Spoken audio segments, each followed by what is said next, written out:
పలికిన ప్రతి మాటలో తెలిసెను ప్రేమే ఇలా ముడిపడి వెంటనే నన్ను విడిపోతే ఎలా వదలదు మదిలోన మొదలైన వేదన మరణములోనైన లేదేమో ఈ యాతన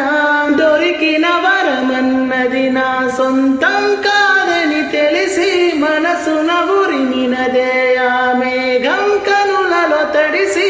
ఎదసరి అడిగనే నిలువవే వదలనేను చూడు నిన్నిలా ఒక క్షణమే పద పదమని మనసు ఇప్పుడిలా జతపడమని అడుగు